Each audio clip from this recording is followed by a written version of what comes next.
नमस्कार बच्चों, Siddham YouTube channel में आपका हार्दिक स्वागत है, अभिनंदन है।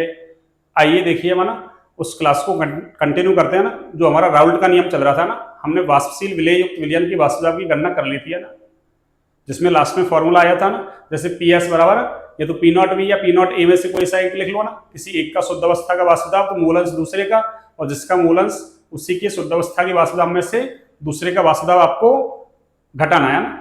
यही था हमारा, अरे यही था ना हमारा फॉर्मूला। फिर हमने एक ग्राफ ड्रॉ किया था उसके आधार पर ना। अब हमने एक फॉर्मूला पीछे भी लिखा था, पी ए बराबर पी नॉट ए एक्स है ना, समीकरण एक। और समीकरण दो क्या था, पी बी बराबर P naught B x B.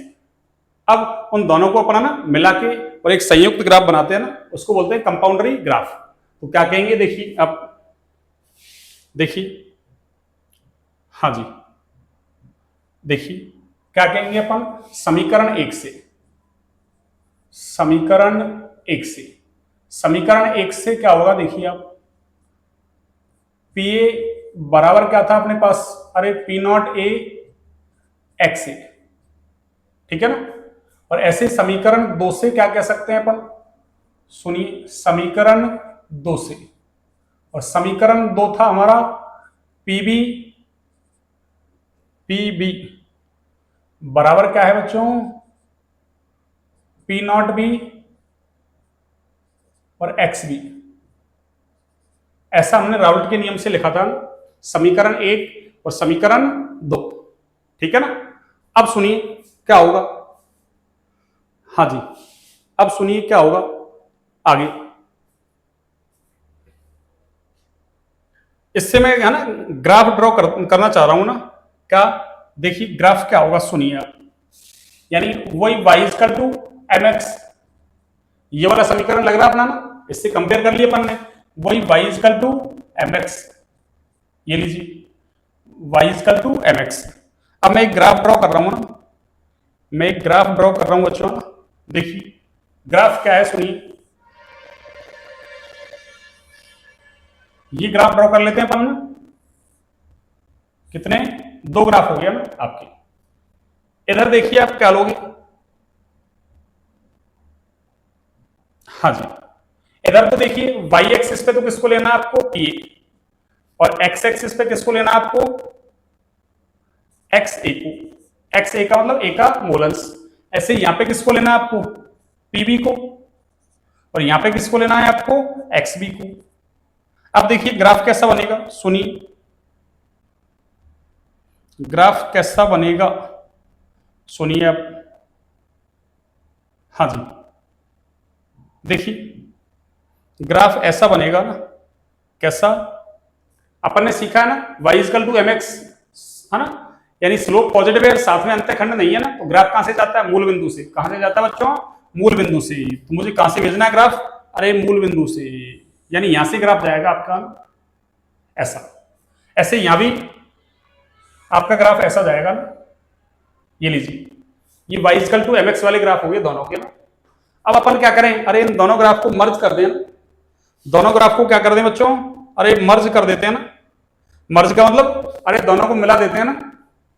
तो दोनों को मिलाने पर जो ग्राफ आएगा उसी ग्राफ का नाम क्या है, संयुक्त ग्राफ, कंपाउंडरी ग्राफ। कैसे, देखिए एक तो इधर है ही, और इसको मैं उठा के उल्टा कर दूंगा ना, अरे इसको मैं उल्टा कर दूं, देखो मैं ऐसे बना दूं इसको, देखो आपको समझाने के लिए, ऐसा कौन सा, ये वाला पीबी इधर आएगा और एक्स भी इधर आएगा, ठीक है ना। ये दो घटक ही थे ए और बी, ये ए का आंशिक दाब, ये बी का आंशिक दाब, दोनों को मिला दो तो वो किसका आ जाएगा, सॉल्यूशन का आ जाएगा ना। उसी को क्या कह रहे हैं अपन, कंपाउंडरी ग्राफ, संयुक्त ग्राफ। देखो इसमें पी ए इधर चल रहा है, इसमें पीबी इधर चल रहा है, एक्स बी, एक्स ए और एक्स बी ऐसे चल रहे हैं, उन दोनों को मिलाऊंगा तो क्या होगा, देखो इसका ग्राफ तो ऐसे जाएगा ना मूल बिंदु से, तो उसको और इसको मिलाऊंगा तो क्या होगा, अरे एक ग्राफ यूं जाएगा, एक ग्राफ यूं आएगा। एक ग्राफ कैसे, एक यूं जाएगा, एक यूं, देख लो ना मिला के। अरे इसको उठा के इधर लाओ, इसके पास, इसके पास, तो क्या होगा, पीबी पीए, यानी दोनों के क्या है, अरे आंशिक वाष्पदाब तो इधर है और मूल अंश नीचे आ रहा है, एक्स एक्सिस पे है ना। और क्या होगा, एक ग्राफ यूं जा रहा है और ये वाला यूं जा रहा है। समझ में आ गया। तो देखो मैं कंपाउंडरी ग्राफ बना रहा हूं इधर, कैसे बनेगा सुनिए, हाँ जी, कंपाउंडरी ग्राफ कैसे बनेगा, देखिए आप, हाँ जी, या एक सेकंड इसमें से लेते हैं ना। देखिए, हाँ जी, सुनिए, कंपाउंडरी ग्राफ क्या होगा? कंपाउंडरी ग्राफ होगा ऐसा। कैसा? ऐसा। कैसा होगा बच्चों? ऐसा।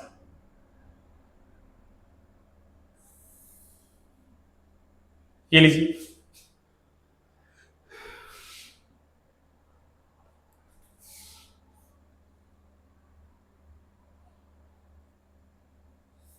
ये लीजिए, ठीक है ना?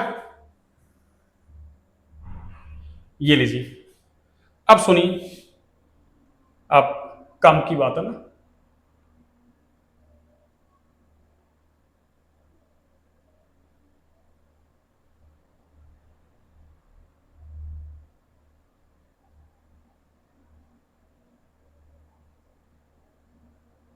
हाँ जी, काम की बात सुनिए। देखिए, इधर आंशिक वाष्पदाब और इसको उल्टा करूंगा तो इधर भी तो आंशिक वाष्पदाब आएगा। अरे इधर क्या आएगा? आंशिक वाष्पदाब यानी वेपर प्रेशर आएगा आपके ना। किसका? इधर ए का चल रहा है ना, उधर बी का, तो इधर भी क्या है? Vapour pressure. इधर भी क्या है? Vapour pressure. ठीक है ना? और इधर क्या आ रहा है? दोनों का मोल अंश आ रहा है। दोनों का क्या आ रहा है? मोल अंश। तो यहां पे अपन कंडीशन ले लेते हैं क्या? सुनिए, देखिए ये वाली कंडीशन ले लेते हैं क्या, कि इधर एक्स ए बराबर क्या है? एक्स ए 1। एक्स ए कितना है बच्चों? 1। अब हमको पता है विलियन में जितने भी घटक होते हैं सबके मोल अंश का योग 1 होता है। जब ए ही 1 है तो फिर दूसरा घटक अरे बी क्या होगा? बी तो 0 हो जाएगा। ये लो। और यहां पे कंडीशन क्या ले लेते हैं कि यहां ए आके क्या हो गया? 0, तो फिर बी क्या होगा? 1। बी क्या होगा? 1। ठीक है ना? इधर मोलंस, इधर भी मोलंस। इधर ए का घट रहा है और इधर बी का बढ़ रहा है, या यूं कह दो इधर बी का घट रहा है उधर ए का बढ़ रहा है। आपकी इच्छा है। देखिए ग्राफ कैसा आएगा, सुनिए ग्राफ कैसा आएगा। ग्राफ ऐसा आएगा, देखो बच्चों। हाँ जी, देखिए ग्राफ ऐसा आएगा। ये ग्राफ ऐसा आएगा, देखो। एक सेकंड। हाँ जी,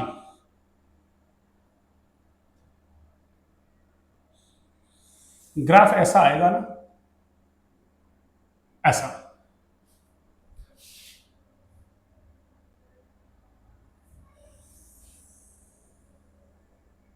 ऐसा ग्राफ आएगा यार। और फिर इसको ऐसा बना दीजिए ना। एक सेकंड। ये ग्राफ ऐसा आएगा ना,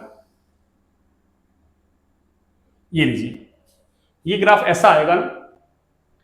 अब देखिए इसमें कौन क्या है ना, अभी देखते हैं ना। हाँ जी, देखिए यहां ए क्या है? 1। बी क्या है? 0। और अपन ने क्या सीखा था? अरे ये फॉर्मूला यहीं से तो आया था, ऐसे कि पी ए अरे समानुपाती है किसके? एक्स ए की। इसका मतलब वास्तव मोलंस के कैसा समानुपाती। अरे जब मोलंस ही 0 है तो वास्तव भी क्या होगा? 0। इसका मतलब बी का वास्तव यहाँ 0 है तो फिर ए कंप्लीट है, तो ए का वास्तव है। अरे ए का तो वास्तव होगा, बी का क्या होगा? 0। इसका मतलब ये वाला जो वास्तव है ना, ये वाला, अरे ये शुद्ध ए का है, अकेले ए का ही तो है, इसमें बी का कोई रोल है क्या? नहीं। तो इसको मैं क्या लिखूंगा यहां से?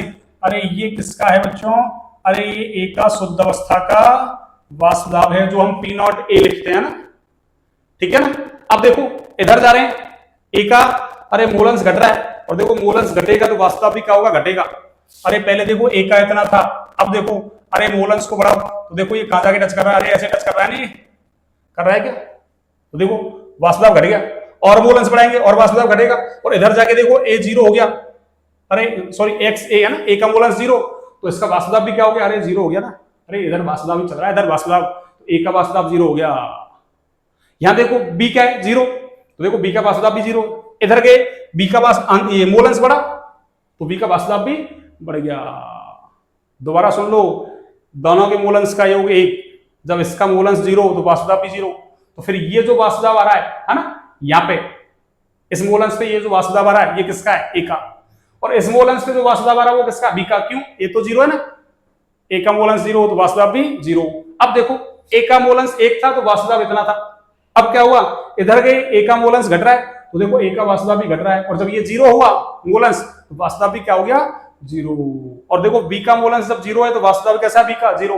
जब बी इधर जा रहे हैं बढ़ रहा है तो बी का मोलेंस बढ़ेगा, अरे तो इसका वास्तव भी तो बढ़ रहा है, तो इसका मतलब ये ग्राफ ए का है और वो ग्राफ बी का है। और ये जो ग्राफ बना है ये किसका है, अरे ये विलियन का ग्राफ है ना, किसका है, विलियन का। तो क्या लिखेंगे अपन, देखिए आप, हाँ जी देखिए सुनिए, इसका मतलब यहां पे मैं ये लिख दूं क्या, देखना आप,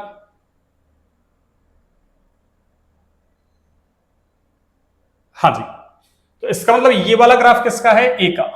तो यहां पे क्या लिखेंगे अपन, पी ए बराबर, अरे पी नॉट ए एक्स ए होता है, जो ये लिखा हुआ।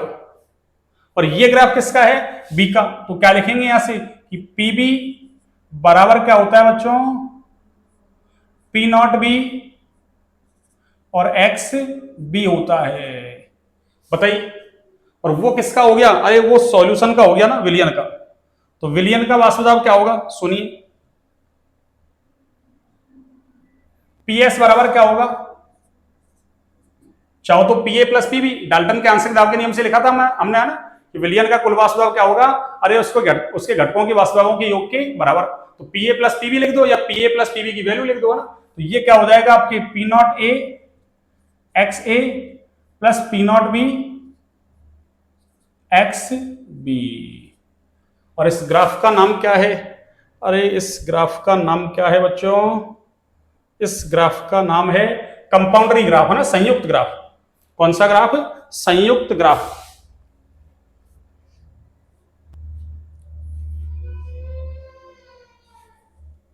हाँ जी, इस ग्राफ का नाम क्या है आपके, संयुक्त ग्राफ, है ना, यानी कंपाउंडरी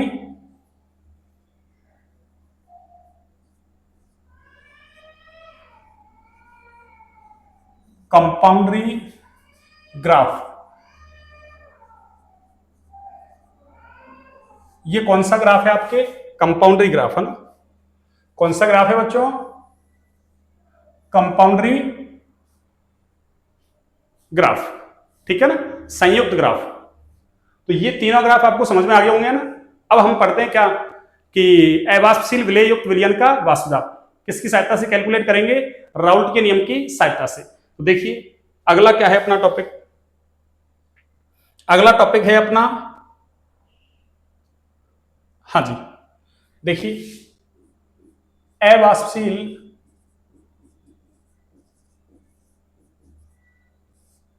विलेय युक्त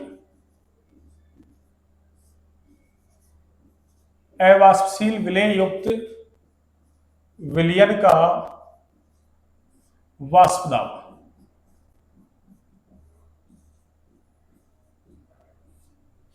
अवाष्पशील विलेय युक्त विलयन का वाष्प दाब। अब देखो जब विलेय कैसा है, अवाष्पशील, इसका मतलब जब वो वाष्प ही नहीं बनाएगा, ए का मतलब नहीं, वाष्पशील यानी वाष्प नहीं बनाता ना, तो वाष्प नहीं बनाएगा तो वाष्प दाब भी उत्पन्न नहीं करेगा। इसका मतलब क्या हुआ कि विलेय का जो वाष्प दाब है वो तो कैसा हो जाएगा, जीरो। तो जो हम लिखते थे ना पीएस बराबर पीए प्लस पीबी, तो विलेय का आंशिक वाष्प दाब जीरो हो जाएगा। तो पीएस बराबर होगा किसके, पीबी के। इसका मतलब क्या हुआ कि विलयन का कुल वाष्प दाब किसकी वजह से हो रहा है, अरे विलायक की वजह से उत्पन्न हो रहा है ना। तो क्या लिखेंगे अपन कि अवाष्पशील विलेय युक्त विलयन का कुल वाष्प दाब केवल किसकी वजह से होता है, विलायक की वजह से, है ना, यानी विलायक के कारण उत्पन्न होता है। और ये समानुपाती होता है किसके, अरे विलायक के वाष्प दाब के। तो मैं लिखता हूं यहां से, देखिए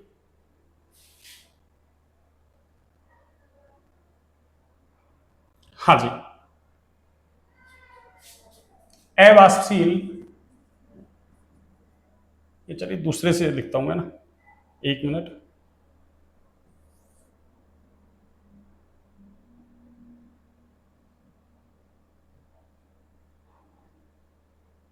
अवाष्पशील विलेय युक्त अवाष्पशील विलेय युक्त विलयन का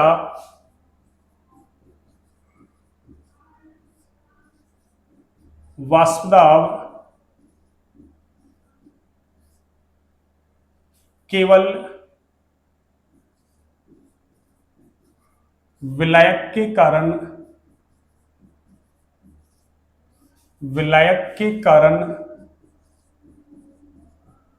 उत्पन्न होता है ना,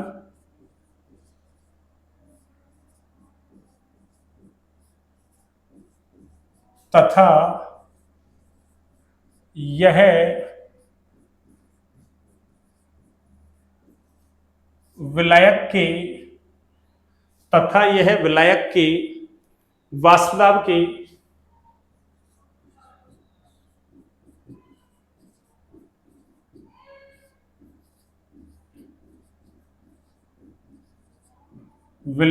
के वाष्पदाब के समानुपाती होता है। विलायक के वाष्पदाब के क्या होता है? समानुपाती। यानी यूं कह सकते हैं अपन चाहें तो कि PS समानुपाती है किसके? XB की। या आप इसको ऐसा कह सकते हैं PS बराबर क्या होगा आपके? P0B XB। P0B XB ऐसा कह सकते हैं आप, जो पीछे पढ़ के आ रहे थे। या तो ऐसे कर लो, PA की वैल्यू है ना 0 हो जाएगी, तो PB की वैल्यू क्या है? P0B XB, वही तो है, घूम फिर के वही आ रहा है ना। आगे देखिए, इसको आप ऐसा कह सकते हैं PS बराबर P0B, और देखो XB को आप ऐसा कह सकते हैं ना 1 माइनस XA। अब इसको मल्टीप्लाई कर लो आप, देखिए क्या होगा? P0B 1 से मल्टीप्लाई करेंगे तो माइनस P0B XA हो गया। और इधर से क्या चल रहा है आपका? PS। इधर से क्या चल रहा है आपका? PS। अब देखो, इसको मैं इधर ले जाऊं, इसको, अरे इस वाली टर्म को इधर ले जाऊं तो प्लस में आ जाएगी नहीं, P0B XA, और PS को इधर भेज दूं तो ये माइनस में आ जाएगा, तो P0B माइनस PS हो जाएगा। ठीक है ना?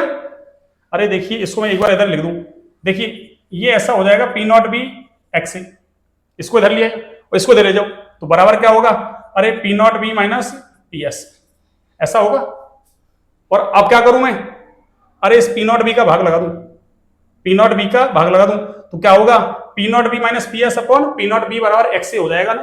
यानी मैं इसको ऐसा लिख दूं, अरे P0B माइनस PS, ये तो ये हो गया, और देखो इसका भाग लगेगा तो अपॉन में क्या आ रहा है?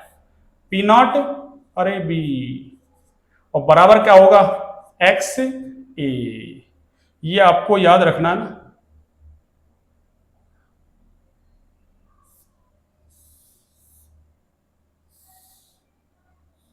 देखिए, ये फॉर्मूला आपको याद रखना ना। अब सुनिए आप,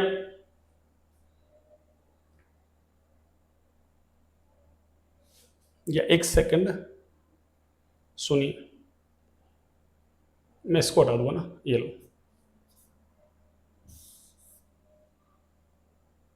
सुनिए। हाँ जी,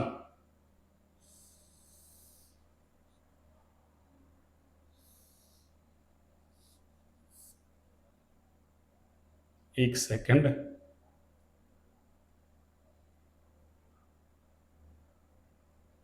हाँ जी,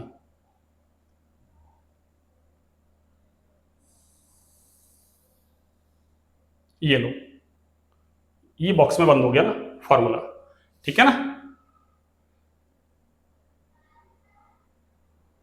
और इसको चाहे ना अपन, देखो इसको मैं इक्वेशन नंबर फर्स्ट दे दूंगा ना, और इसको मैं इक्वेशन नंबर सेकंड दे दूंगा ना। तो देखिए आप सुनिए, यहां से अपन ये कह सकते हैं कि देखना अब, हाँ जी, देखिए इस इक्वेशन नंबर 1 से ऐसा कह सकते हैं ना अपन, देखो ये तो क्या है? अरे ये P0B, एक सेकंड, इसको नहीं,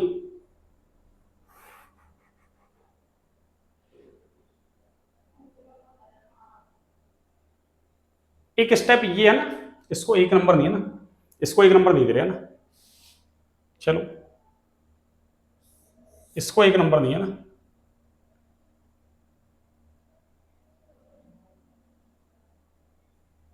ये चलिए मैं देखो एक बार ना इसको थोड़ा सा ना एक स्टेप और लिख दूं आपको ना, आपको और ज्यादा समझ में आ जाएगा। देखो सुनिए, इसको नहीं लिख रहे अपन ना, अरे लिखेंगे तो इसको ही लास्ट में, पर पहले मैं इसको, देखो इसको इधर ले आऊं, इसको इधर ले जाऊं ना, अरे इसको इधर, इसको इधर है, तो क्या होगा, ये प्लस में और ये इधर आ जाएगा माइनस में ना। तो पहले मैं इसको लिखता हूं ना आपके लिए, देखिए ऐसा लिख दूं क्या इसको मैं, पहले आप देखिए ना,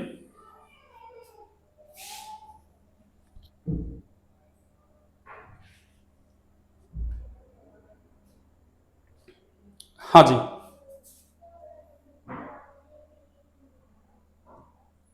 देखिए इसको इधर ले आऊं, इसको इधर ले जाऊं ना, तो क्या होगा सुनिए, देखो इसको इधर ले जा रहा हूं ना और इसको इधर ला रहा हूं, तो क्या हो गया, पी नॉट बी और माइनस पी एस हो जाएगा, ठीक है ना। और इसको इधर लाएंगे बराबर में, तो मैंने क्या किया, इसको इधर लिख दिया, इसको इधर लिख दिया ना, ये लो पी नॉट बी एक्स ए, समझ में आ गया होगा आपके। अरे इसको मैं इधर ले गया तो प्लस, और इसको मैं इधर लाया तो माइनस, तो ये तो मैंने लिख दिया इधर और ये लिख दिया इधर। इसको मैं अब इक्वेशन नंबर फर्स्ट दे रहा हूं ना, या इसी को अपन ऐसा कह सकते हैं कि P naught B minus P S upon P naught B बराबर क्या होगा, एक्स ए, क्या होगा, एक्स ए, जो मैंने लिखा था अभी है ना। इसको मैं इक्वेशन नंबर सेकंड दे रहा हूं ना। अब सुनिए, इससे काम की बात है ना,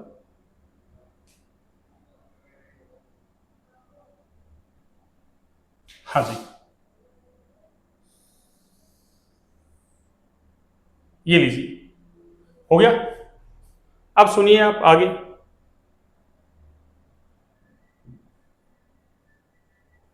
देखिए ये जो P naught B minus P not S है ना, पी नॉट बी तो शुद्ध विलायक का वाष्पदाब है, पी एस क्या है, विलयन का वाष्पदाब। इसका मतलब शुद्ध विलायक के वाष्पदाब में से विलयन वाला घट रहा है, इसका मतलब विलयन वाला कम है किससे, शुद्ध विलायक से। तो ये जो P naught B minus P not S है ना, अरे इसको तो हम क्या बोलते हैं बच्चों, P naught B minus P not S.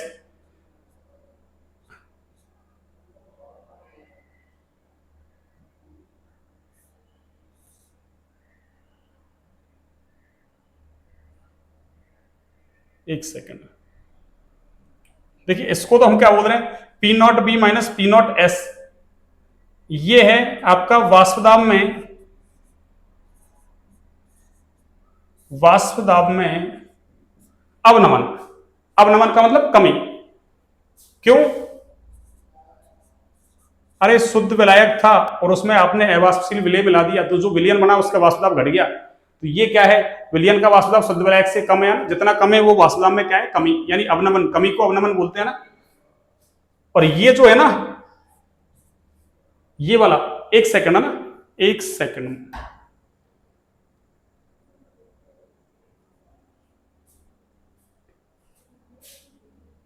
P naught B minus P S upon P naught B, ये क्या है, वाष्पदाब में आपेक्षिक अवनमन। कैसा, आपेक्षिक अवनमन, ये क्या है आपका वाष्पदाब में आपेक्षिक अवनमन, ठीक है ना। तो देखिए राउल्ट के नियम का एक स्टेटमेंट और बोल सकते हैं अपन कि वाष्पदाब में आपेक्षिक अवनमन है ना, वो तो बराबर है किसके, अरे मोल अंश के। वाष्पदाब में आपेक्षिक अवनमन बराबर है किसके, विलय के मोल अंश के। जबकि देखो वाष्पदाब में अवनमन, अरे ये समानुपाती स्थिरांकित है, ये वाला समानुपाती स्थिरांकी है, समानुपाती चिन्ह को हटा दे तभी तो आता ही। तो इसका मतलब क्या हुआ कि वाष्पदाब में अवनमन, अरे विलय के मोल अंश के कैसा है, समानुपाती।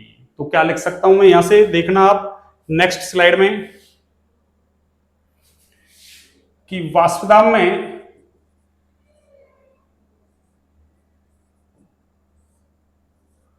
अवनमन, अवनमन का मतलब कमी, विलय के, वाष्पदाब में अवनमन विलय के मोल अंश के समानुपाती, यानी वाष्पदाब में अवनमन विलय के मूल अंश के समानुपाती है ना,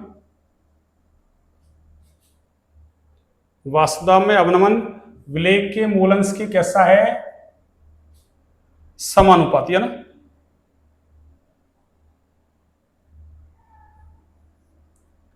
वाष्पदाब में अवनमन विलेय के मूल अंश के समानुपाती होता है ना।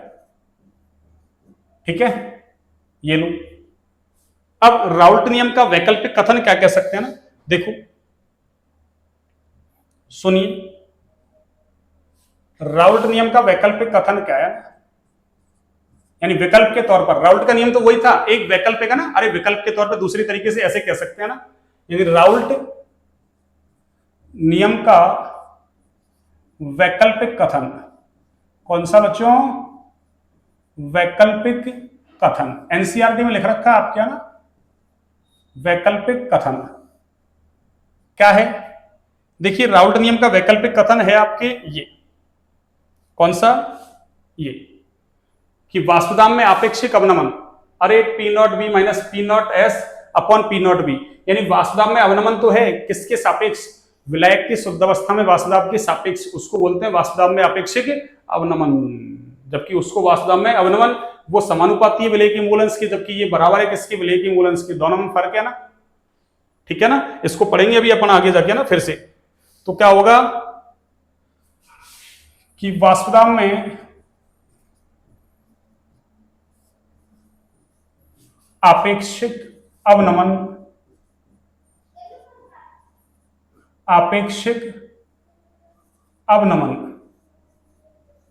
वाष्पदाब में आपेक्षिक अवनमन विलेय के मोल अंश के क्या होता है? बराबर। विलेय के मोल अंश के बराबर होता है ना, ये लो। तो ये इसका वैकल्पिक कथन हो गया ना। अगली हेडिंग देखिए आप, अगली हेडिंग क्या है अपनी, सुनी। वाष्प अवस्था में संघटन। वाष्प अवस्था में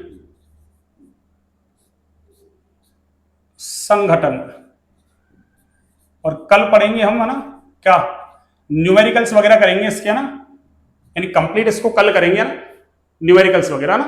अभी तो हम क्या पढ़ रहे हैं, इसकी थ्योरी है ना। अब देखो कोई विलयन है, उसमें दो घटक है, मान लो एक ए और एक बी। अभी तक हमने क्या माना था कि ए का वो है ना जो मूल अंश है वो क्या है? एक्स है, और बी का क्या है? X B. वो तो कैसे है? द्रव अवस्था में है ना, क्या है? मूल अंश। अब यदि उसको गर्म करें विलयन को तो उसकी वाष्प बनेगी। तो वाष्प अवस्था में जो संगठन आएगा ना, यानी मूल अंश, वो कैसा होगा? द्रव अवस्था से डिफरेंट होगा। और उसको हम डाल्टन के आंशिक दाब के नियम से ज्ञात कर सकते हैं ना। किसके नियम से? डाल्टन के आंशिक दाब के नियम से। तो मैं क्या लिख सकता हूं?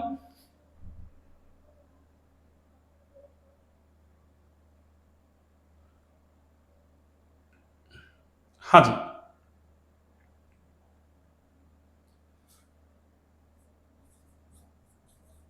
तो विलयन की है ना,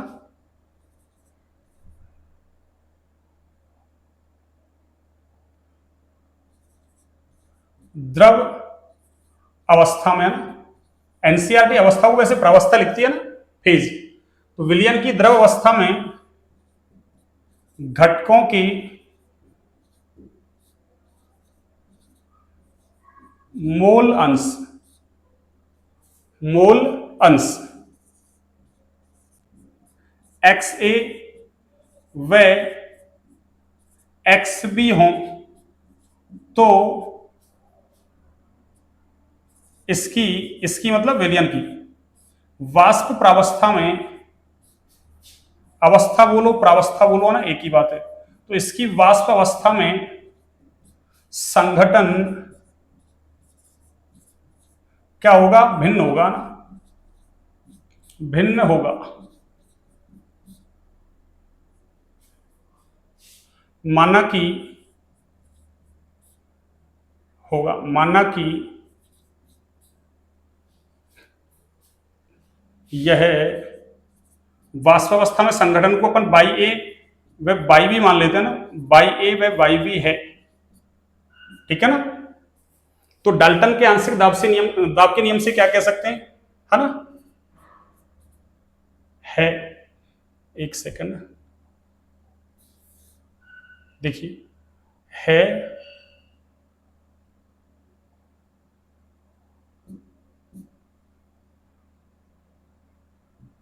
हाँ है। तो डाल्टन के आंशिक दाब के नियम से, है ना, डाल्टन के आंशिक दाब के नियम से, है ना, दाब के नियम से क्या कह सकते हैं, सुनिए आप। हाँ जी, देखिए डाल्टन के आंशिक दाब के नियम से क्या कह सकते हैं अपन, है ना, सुनिए। हाँ जी, देखिए आंशिक दाब बराबर क्या होता है, अरे आंशिक दाब बराबर होता है मोलन्स इनटू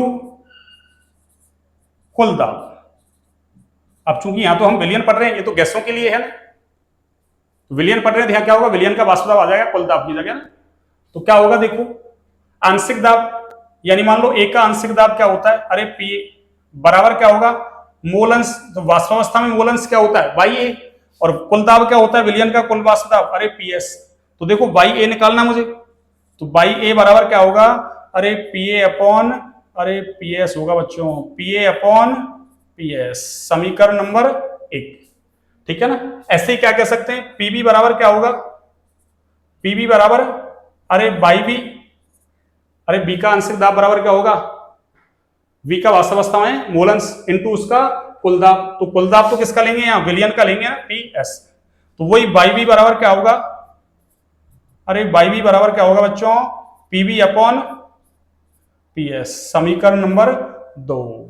तो देखो वास्तवावस्था में संगठन कैसे ज्ञात कर सकते हैं, अरे जिसका वास्तवावस्था में संगठन निकालना है ना मोलन्स, तो क्या करो उसका आंशिक वाष्प दाब रखो और अपॉन विलियन का कुल वाष्प दाब, अरे आंशिक वाष्प दाब अपॉन, है ना, कुल वाष्प दाब।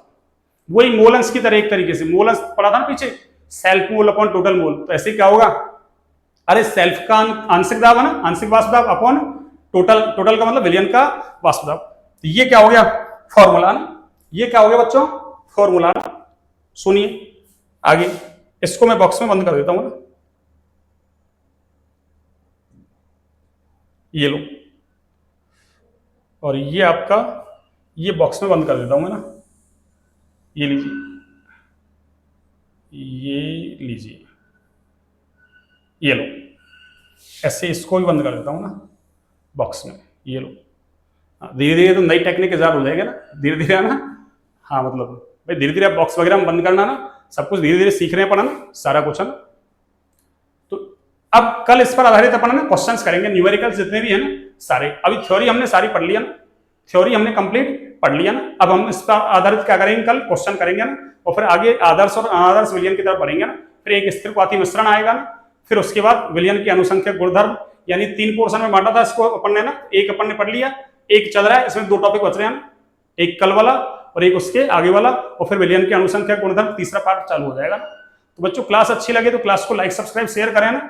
हाँ अब अपने स्पीड से बढ़ रहे हैं सारे है ना, सब्सक्राइबर वगैरह वॉच टाइम वगैरह सब कुछ है ना अच्छा चल रहा है ना, और आप लोगों का ऐसे साथ रहा ना। हाँ तो जल्दी अपन 1K की तरफ चलेंगे ना, ठीक है। चलिए सबको है ना थैंक्स इसके लिए ना, भाई आप प्रयास कर रहे हैं ना, बहुत बहुत है ना, मेरी तरफ से धन्यवाद आपको है ना, कि भाई आपका सिद्धांत परिवार बड़ा हो रहा है ना, जल्दी 1K की तरफ पहुंच रहे हैं अपन है ना, ठीक है।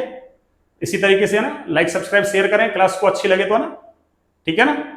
चलिए आज की क्लास को यहीं तक रखते हैं ना, सभी को गुड नाइट, ओके, शुभरात्रि सभी को, जय श्री कृष्णा।